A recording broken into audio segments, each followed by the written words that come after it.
Herzlich willkommen bei der Edelstoff Media. Ich spreche heute mit Will Riley, Portfoliomanager der Energiefonds von Guinness Global Investors. Mr. Riley, we want to be climate neutral as a society by 2050. To achieve this, we need a lot of energy. Where are we now and what is your outlook? So if we look at the state of global energy demand today, we still live in a world that's dominated by hydrocarbons. So if we look at coal, natural gas and oil, they make up over 80% of the current energy mix. So for all the success, all the growth we've had from renewables, particularly wind and solar over the last 4 or 5 years, they still make up a relatively small proportion of the mix. As we look forward to over the next 20, 25 years, we think that renewable supply is going to grow very significantly. We're going to get to a world that is more like 50% renewables and 50% hydrocarbons by 2050. But even that probably doesn't put us on a path to net zero. We think if we look at the level of investment, the policy going into this, we think we're tracking to more like maybe 2.3 or 2.4 degrees warming as a planet rather than the 1.5 degrees that is being targeted. So there's still a long way to go. What's driving the energy transition in the next years exactly? So I think there are 4 or 5 key reasons that are driving the transition. Some of them are more obvious than others. You might start with population growth and GDP growth, the fact that the world is getting richer and we need more sustainable sources of energy to diversify into.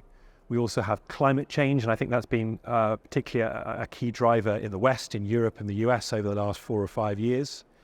In the last couple of years, we look at energy security, though, I think is the dominant driver. The Russian invasion of Ukraine has really, I think, woken the West up to being over-reliant on Russian hydrocarbons, particularly here in Europe. And the great thing about renewable energy is that it's localized, it's distributed.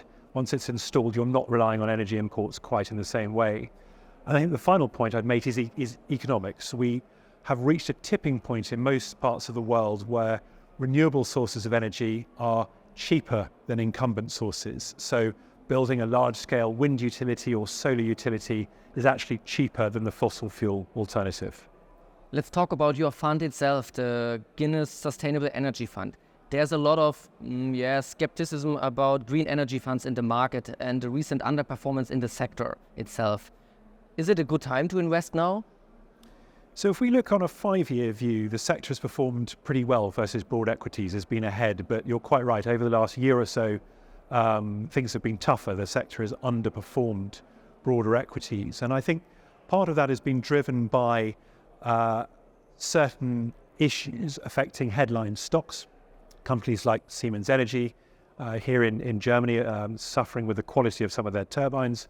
We've seen issues in the hydrogen sector, companies like Plug Power, and I think that has pulled the sector down with it.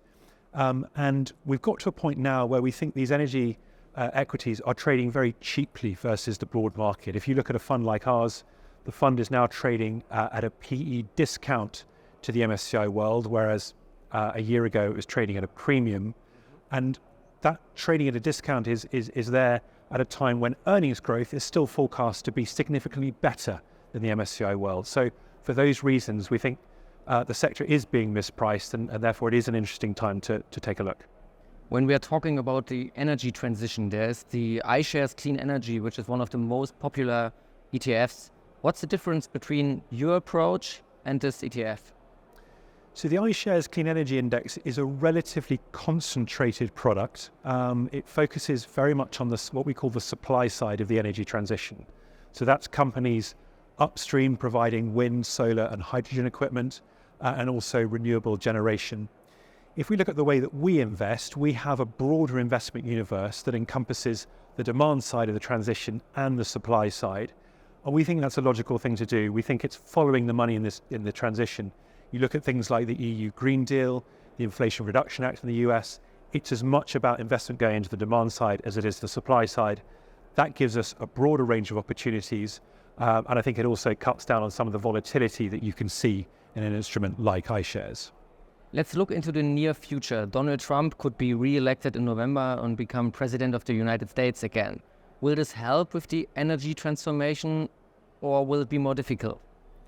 So one of the key policy tailwinds in the US for energy transition over the last 18 months or so has been the Inflation Reduction Act. And it's a centerpiece of Biden's presidency. And there is concern at the moment that if President Trump does come back into power at the start of next year that he may repeal the Inflation Reduction Act. He is openly anti-inflation reduction. We think the reality, even if Trump does come back into power, is that inflation reduction will stay in place. I think there are quite clear parallels here with Obamacare, which Trump was very anti in his first term. In practice, he couldn't repeal it. And the benefit of inflation reduction is actually that it's pro-growth, it's pro-jobs, and it's benefiting particularly Republican states over Democrat states where those jobs are being formed. So for all those reasons, we think that even if we do have Trump back in, actually Inflation Reduction Act won't be much changed. And we go from the United States back to Germany. One of the buzzwords here in the industry is hydrogen. Are you a fan of this technology? So when people talk about hydrogen, they're particularly thinking about green hydrogen, so hydrogen that's formed using renewable power to generate the hydrogen in the first place. I think it will have a place in the transition, but it remains an expensive technology. If you look at something like the transportation sector, already electric vehicles are pretty far advanced, and I think have a first mover advantage that hydrogen can't really catch up with. So I think hydrogen will largely be reserved for certain parts of the transition, some of the harder to abate areas of decarbonisation, like the steel industry, for example, and some areas of energy storage. But we're quite a long way, I think, from that technology being properly economic. So you're not investing so much into hydrogen. What are interesting opportunities in this sector?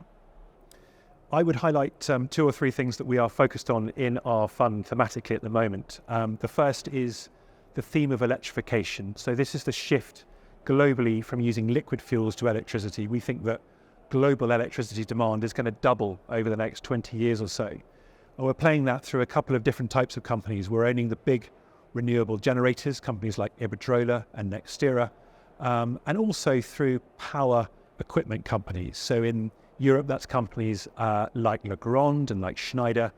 In the US, it's companies like Eaton and Hubble, all companies making low, medium and high voltage equipment that we think will be in increasing demand over the next 10, 20 and 30 years. So that's one area. I'd also focus on wind. Wind has been a tough area, but we're starting to see wind picking up quite nicely now in terms of increasing backlog. So we have a good exposure there. And I'd also focus on energy efficiency, areas like HVAC, which is heating, ventilation and air conditioning.